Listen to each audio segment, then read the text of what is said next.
Hello, and we're live. Welcome to Trek That. It is Sunday, September 1st, 2024, and hopefully you're surviving from that horrible bell riots going on in San Francisco right now. We pray for peace among the people out there, that no one is hurt, and the hostages are freed safely.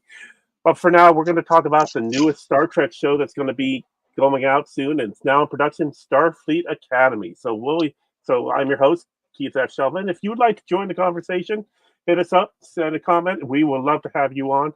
Now we're going to be talking about the next show, Starfleet Academy, our thoughts, our wish lists, our hopes, and what we'd like to see happen. Join me and William Wofford as we discuss this over the next half hour. So, William, you want to say the phrase that pays? Roll that beautiful bean footage!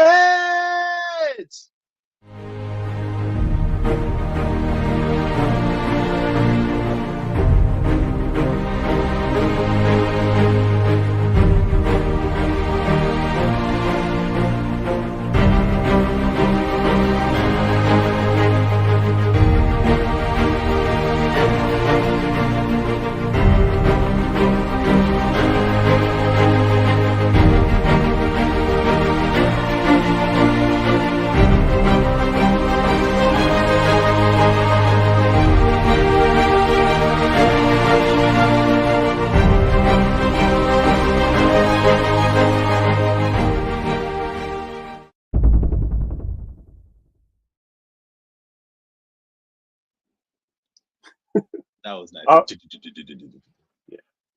All right. So, Starfleet Academy went into production this past week. It will star Holly Hunter as captain and the commandant of the new Starfleet Academy. It is set in the 32nd century, picking up where Star Trek Discovery Season 5 left off when it left our screens earlier this year. We got some more information at Comic-Con, in which they announced more. They had already started letting out the new cast members, but they announced some of the recurring cast members, including the Star Trek names we already knew and loved. And of course, that means from Discovery, we have Oded Fares continuing as Fleet Admiral Charles Vance. We have Sylvia Tilly, Mary Wiseman, returning as a Starfleet Academy instructor, although she will be a recurring guest star. She's not going to be a regular member of the cast. But then other returning cast members include Tig Notaro, that's engineer turned medic turned mixmaster. Jet Reno will be at the Academy. And then the big announcement being the return of Robert Picardo as the emergency medical hologram. Now, this would be the Robert Picardo's EMH as seen in the Voyager episode Living Witness, which spent several years on that alien world as their chief of medicine before boarding a shuttle and taking off to try to find their home. At least that is our belief, being that apparently he spent some 700 years there, and this show, of course, is set 900 years after his appearance on Voyager. Now, this now means that we're going to get Robert Picardo in not one, not two, but three Star Trek series, having appeared, of course, as the Doctor across all 7 seasons of Voyager.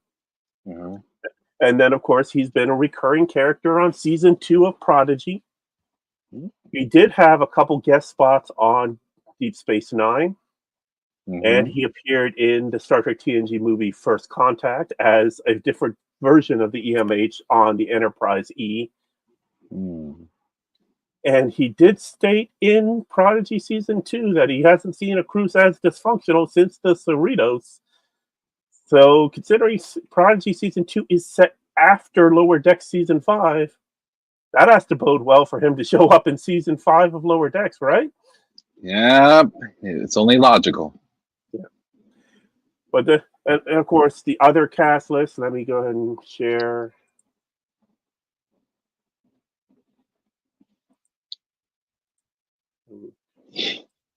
We'll share. Let's see. Here's the cast list from IMDb. It is created by Alex Kurtzman and Noga Landau. And the main cast being Holly Hunter, Paul Giamatti, and George Hawkins. And of course, you see Oded Fair, Barry Wise, Rob Ricardo, Tignataro. And then our newcomers, our students at the Academy will be Bella Shepherd, Gina Yashir, Carice Brooks, Zoe Steiner, Kareem Diane, and Sandro Rosta. We don't know their character names yet. We don't know what species they're even going to be, but we know they're coming and we're going to be ready for them. Mm. Now, of course, this, as I noted, this will be set in the 32nd century, as Kurtzman pointed out. That's because that's at a time when the Academy is relaunching, as we saw in season 4 of Discovery. So Mhm. the chances for more interesting storylines are there than if it was just home regular Starfleet Academy. Mm. And apparently, Paul Giamatti's official role will be the villain of the series. That's So, gotta be cute. so whether that means he's like, Severus Snape on steroids, or some other very harsh professor, or someone outside the Academy trying to shut it down, we'll find out. So, William, your thoughts first on when you heard the news about Starfleet Academy. I'll be honest. I was not that enthusiastic originally Mm-hmm. when I heard the original. This is before the cast that we have now. This was before the idea, the plotline idea that we have now.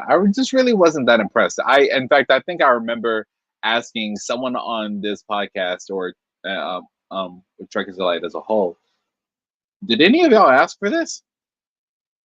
Like, I thought we were trying to get legacy, and then as it went on, I was like, okay, you know what? How many times did old and when I say old, I'm talking about like TOS old, um, like scripts end up getting scrapped and reused in some form or fashion, right? Because and correct me, I really love that ringtone. Correct me if I'm wrong, but isn't there like somewhere in the 90s like this Starfleet Academy idea that they tried to do, but it didn't really work? Mm-hmm. Right. So I don't know if they were trying to go something off of that. And not saying it's in the same universe by any means, no, but well, same universe, but not the same exact time. But they're just like, okay, so that didn't work, so let's take this and do it here instead. And so now my thoughts are with at first I was like apprehensive about it all the way up until it was announced that Robert Picardo was coming back as the EMH, because I remember saying this on the first season of Discovery when we were doing the show. About the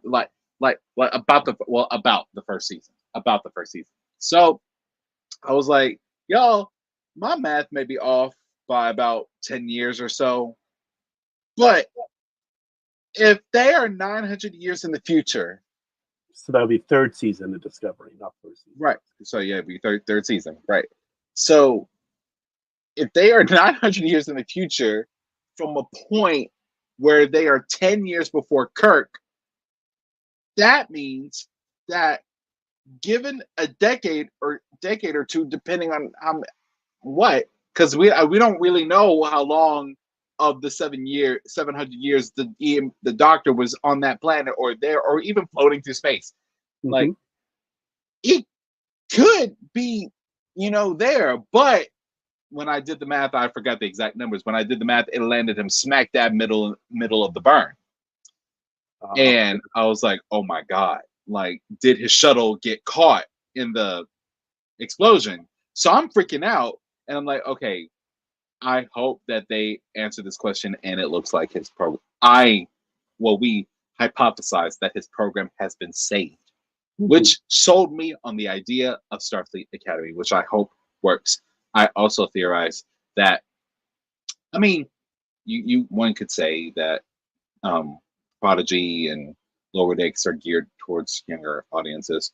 I think that Starfleet Academy is going to try to gear towards younger audiences in a live action sense. Because I was telling Keith just right before the show, I said I can hear the generational old jokes coming a mile away, because yes, Tilly is over 1,000 years old. Yes, she is. But yeah, those are my thoughts on Academy so far. Okay. Well, yeah, you brought up right that that was one of the original pitches for Star Trek Six before they came up with the idea that became the Undiscovered Country, which was very much influenced by the Chernobyl accident and its effects on the Soviet Union. So we said we get Praxis and the Klingons. Uh, but the idea being that it would be a way to reboot the series and have young actors play young Kirk and young Spock and young McCoy. What a crazy idea! Right. So basically, they stuck with that idea, and eventually we got Star Trek '09, and Mm. we got like the germ of that. But then, of course, they took it even farther. Hmm. But they've always had Starfleet Academy as like in their back pocket as an idea of something they wanted to do. Like there was a toy series where you had the Trek cast members in there from their Academy days. There's currently a Picard comic book series of his Academy days that Hmm. I think they did the 3 or 4 issues. Hmm. So it's one of those things where it could be an interesting thing, either looking at characters we already know and love, or introducing us to new characters. Hmm. Now, I'm going to put this out there. This is what I do not want it to be. Do you remember the show Glee? Yes. Okay. Yes. So, Glee had the unique limitation of it's supposed to be a high school glee club, Right. which means even if all of the kids in the club are freshmen, you get at most 4 seasons of that cast. But they were all different ages. That means some would graduate, you know, Yeah. some should graduate at the end of the first season and everything. Like, and especially since it was live action, you couldn't like hide the fact that they were aging. Right. So they tried to do. They started as actors aged out. They started to bring in younger actors, and one of the things they came up with was a reality show in which you tried out to be on the new characters for the future of Glee. And I this see. lasted only, I believe, 1 season. And you did have the winner of that 1 season end up joining the final season of Glee. But Okay. and when it came out, I thought it was a brilliant idea. If they did one other thing, they had to take the characters that were most popular from the original show and give them spin-offs. Finn, Rachel, all that they needed to leave the show, leave Glee, and go off and do their own show. Maybe they did a show where it was all four, like four of them, in which each week it was from a different one. But they needed to spin off that way, and Right. then Glee could become this thing that just keeps going Right. because each year you would have the reality show to feed in new talent, and those are the freshmen that are come in the next year, and then going onward. Right. Of course, that would end up meaning that Fox would end up being basically Glee 24/7, which I mean, considering Hey, some of the it's other stuff they've had, right. is that such a bad idea? I But of mean, course, it all fell apart because they didn't do the spin-offs, and so then they had to divide the time of the main show with mm, the regular cast in the high school, and mm, storylines got you know overdone. mm. But that's not what Starfleet Academy can be. But what Academy can be is these young actors that when they started announcing the names, people were like, "Who?" Like, no, that's the Yeah. point. They're Yeah. supposed to be unknowns. Right. Though these people could be the next 20, 30, 40 years of Star Trek. Mm. It could be.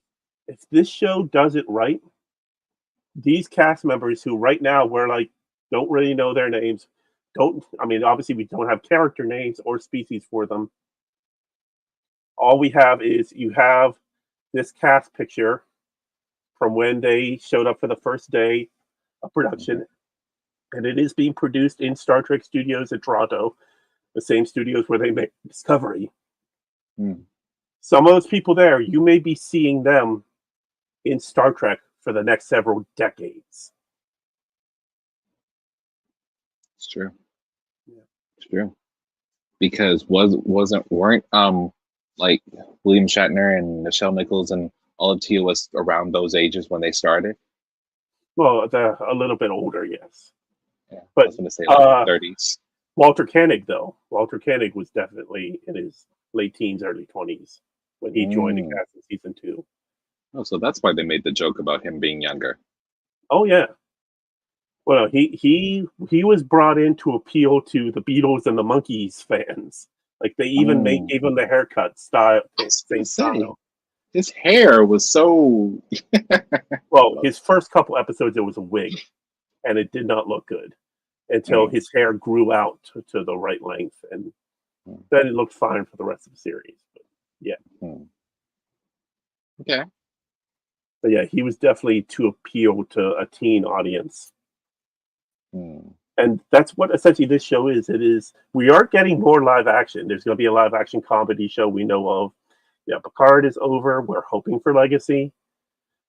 Discovery is over. This is what is taking over essentially for Legacy.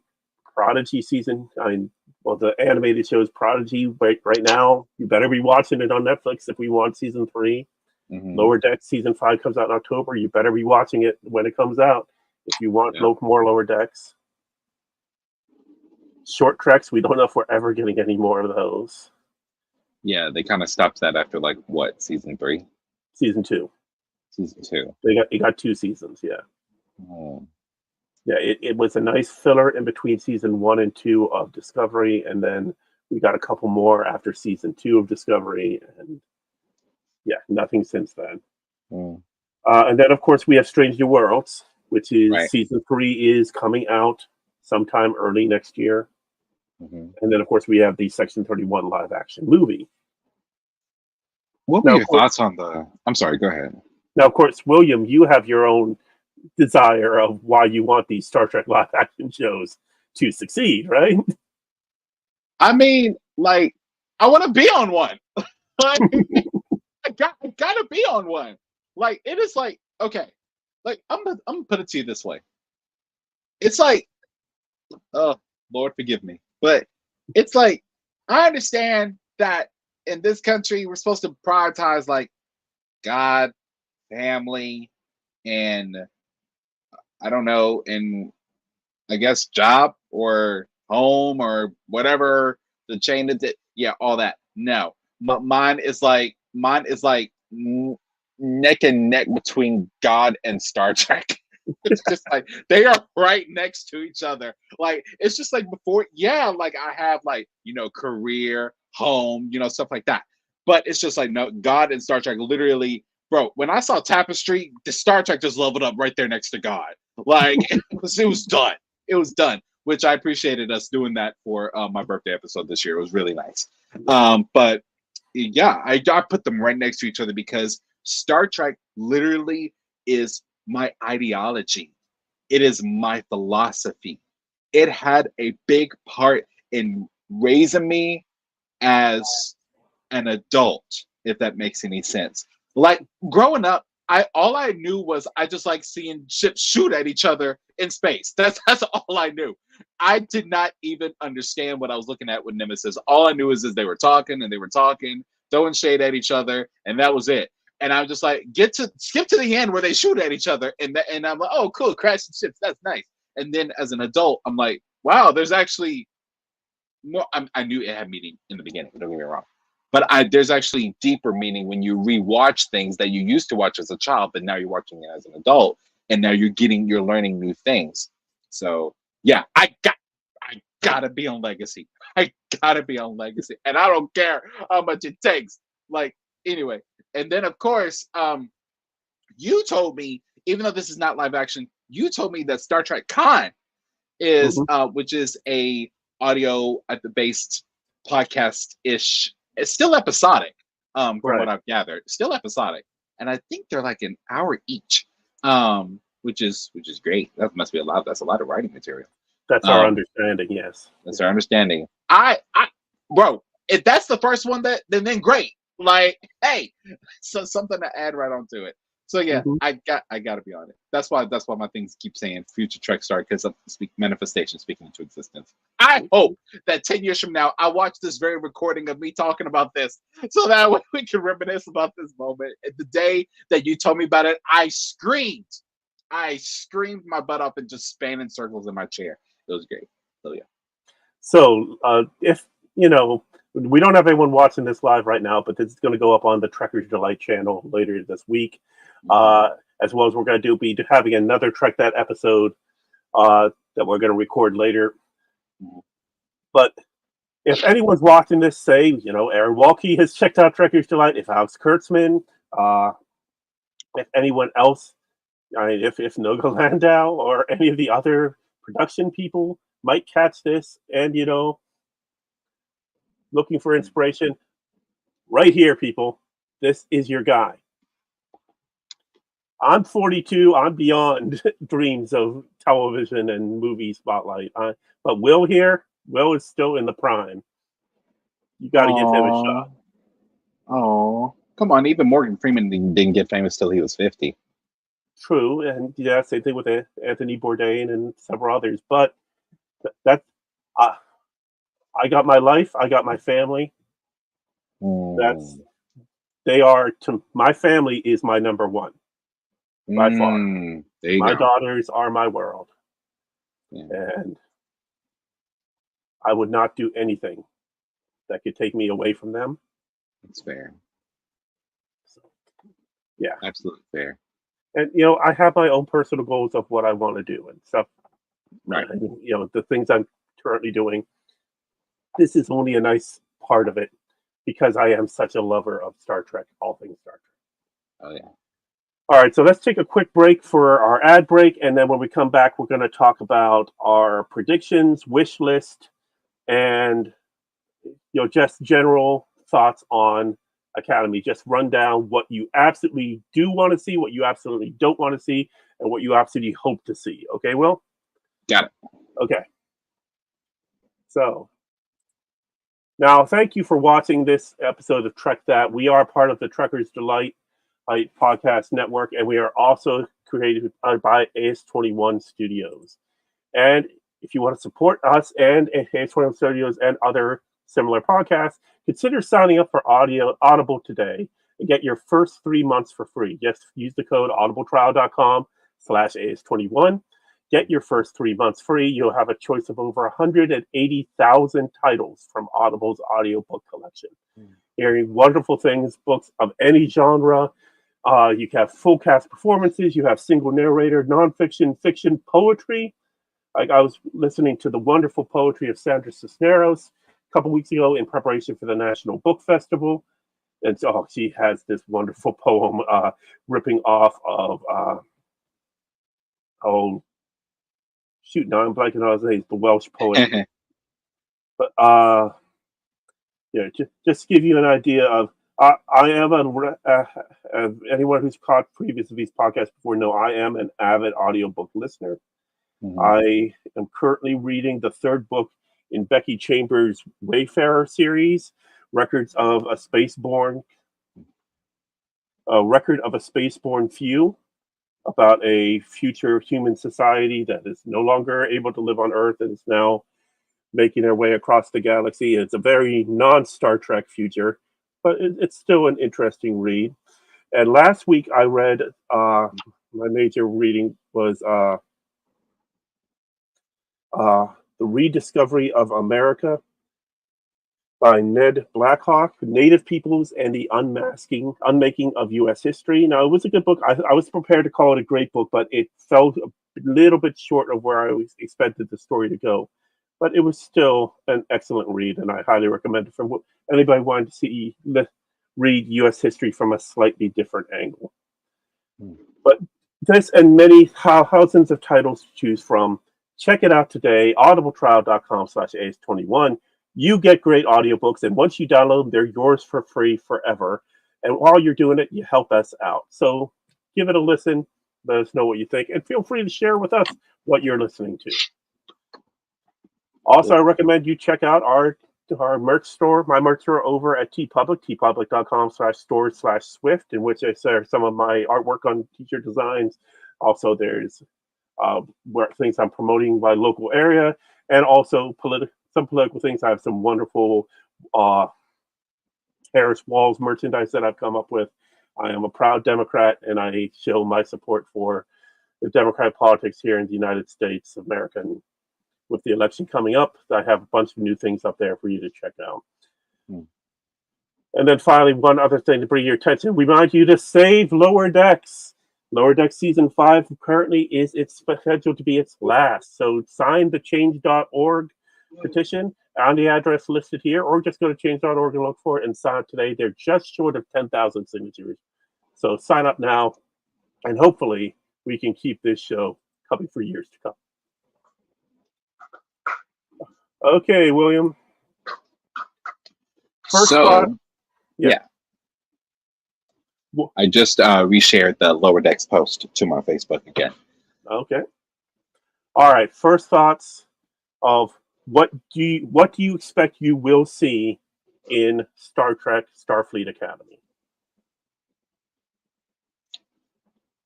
I've learned not after experiencing the privilege of experiencing season 1 of new Star Trek shows these last 5 years, not to have crazy expectations for season 1. Mm-hmm. But what I hope to see is more exploration. I don't know if that means new worlds, but I would like something new. I would like something interesting, even if it's down to earth on a social level, and then wherever planet or station that they might be on. That's what I want. Okay. Well, I expect to see this as a serialized series, like Discovery was, like Deep Space Nine was to a degree, because we're going to be following these students on their experience in the school, and that being the overarching storyline. And they have pointed out that part of it will be set on Earth, the original Academy headquarters in San Francisco, and some of it in space at the Federation headquarters in space that we saw in Discovery. So there has to be some room for exploration there. And considering these are Starfleet cadets, they're going. I mean, heck, Star Trek II: The Wrath of Khan, that's supposed to be a cadet cruise that they're on in the Enterprise when they go chasing after the Genesis Project in Khan. That's a ship full of cadets. I didn't know that. Yeah. Oh, God rest their souls. That sucks. Yeah, that's what they're going through. It's all cadets. That you have recent Academy grad Lieutenant Savick as your bridge officer there, right? And basically you have the other crew as their instructors. Well, specifically Spock is their instructor.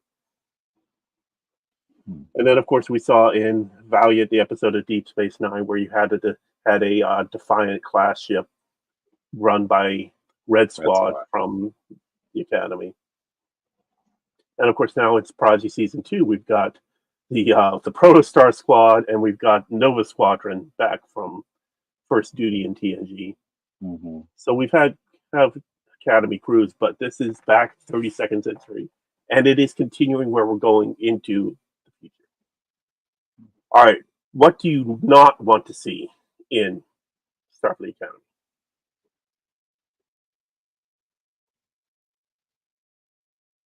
Maybe it's because I've matured, and maybe it's because I've just hit my 30s. And I don't mean this in any kind of way, Marie, please don't hit me. I don't want this to be a childish show of the Doctor chasing around the majority of the time. I'm sure he will, but the majority of the time just chasing around cadets that just won't do right, and they just try to do imitations of Wesley Crusher or Dahl or anything like that. Like I don't want to see that. Like I don't want this to be like I borderline almost don't know how to feel about the new Section 31 movie promo that came out. Mm-hmm. I think it's okay to have a fun episode or fun episodes or a musical episode or two. I'm still getting used to that. But I Aren't we just all? don't yeah, I just don't want this to be like a childish show where we forget what makes Star Trek, and because I don't want to watch Star Trek turn into some high school drama. Yeah. If that makes sense. Well, for me, I don't want it to have an over reliance on romance and those type of storylines. Mm, Do we need the first Star Trek real sex scene? Mm, yeah, not necessarily. And we've had like shades of them in the past, yeah, yeah, but we don't need like if you saw the Expanse in the very first episode of Expanse, they had a zero G sex scene, and where they where the use of shading and camera angles so you don't see those certain body parts that they try not to show on TV. Uh, and then the rest of the series, you had references to people having sex and the idea of it, but that's the only time you saw a sex quote unquote sex scene. So we don't really need. We don't really need that. We had that in Enterprise between T'Pol and Trip. We had that in TNG to a small degree, with in Deep Space Nine and Voyager to a small degree, and we've had little bits here and there. But we definitely don't need. I don't feel we need that kind of drama. mhm, But there are ways it could be done right. But mhm. yeah. And okay, wish list. What do you wish you see? I wish, at least for the first season, because it works for all of the first seasons of Star Trek. Like, don't wait too long to show the Doctor how he got there. Like Mhm. for an answer that we likely already know. We're not stupid. Um, and what I hope,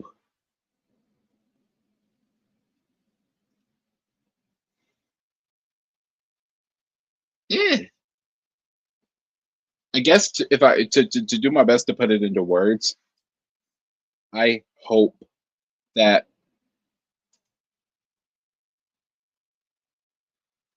hey, this is harder than I thought. Because it's like originally I didn't really want this show. And now it's kind of piqued my curiosity. So I'm just gonna narrow it down.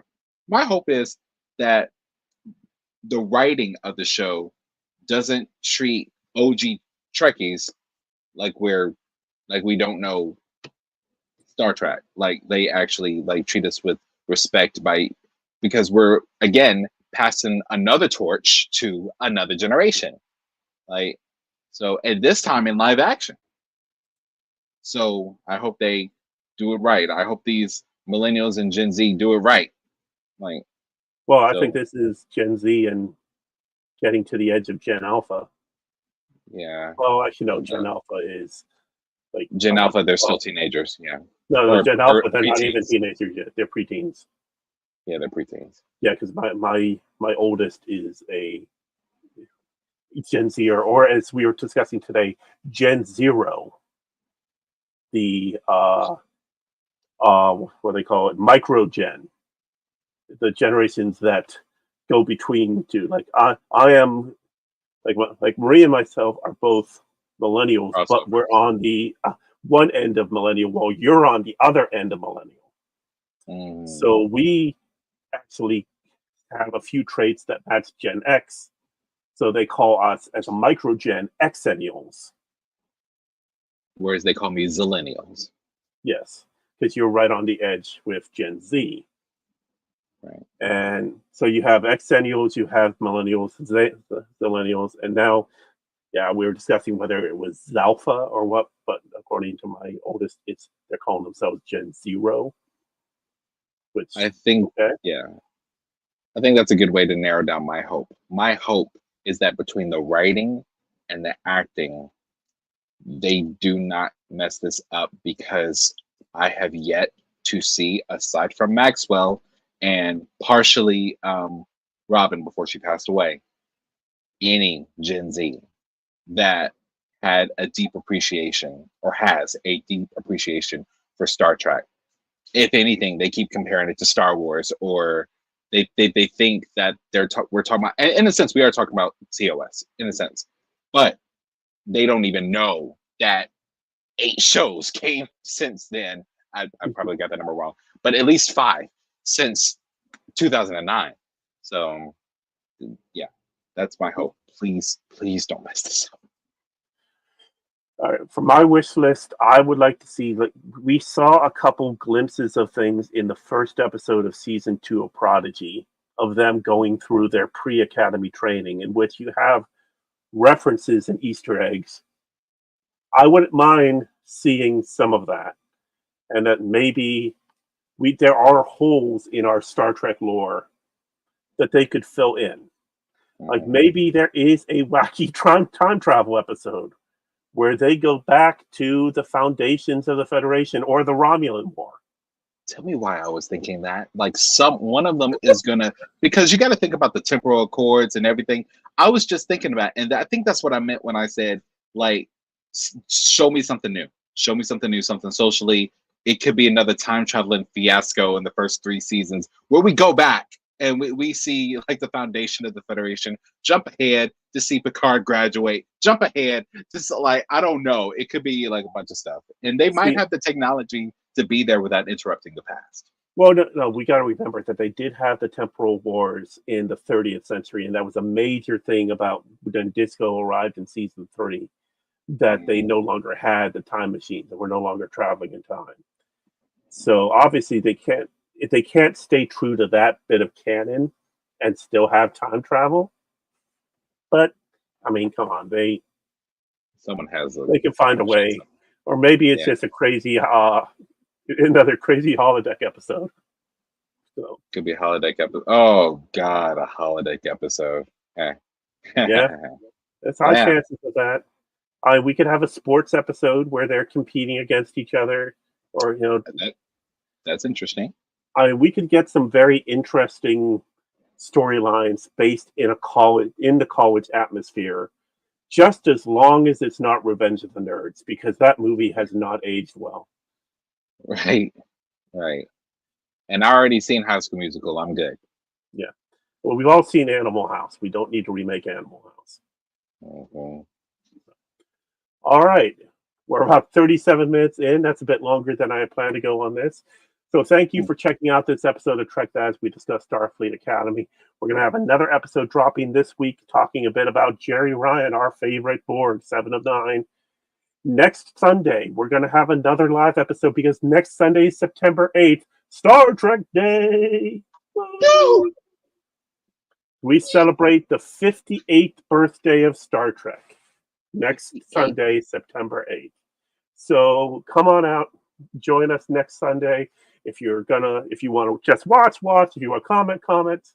Or if you want to be part of the discussion, please let us know. We would love to have you. Oh, and I must say that there is one thing that I do want to bring up that I failed to mention in our discussion of Starfleet Academy. In the news of the announcement, a certain billionaire who owns a social media network suggested, let's make Starfleet Academy real on his boutique social media network. At which point, our own EMH, Dr. Robert Picardo, responded, first step, support a leader that embodies Starfleet values like diversity, inclusion, and ethical behavior. With that, we thank you for watching this evening. Be sure to like, share, and comment. Share us with your friends. Leave your comments below what you want to see us cover in future episodes. Join us for the live show Thursday nights as we continue our review of Season 2 of Prodigy. And be ready to join us in October when we get to Lower Decks Season 5. Thank you, everybody.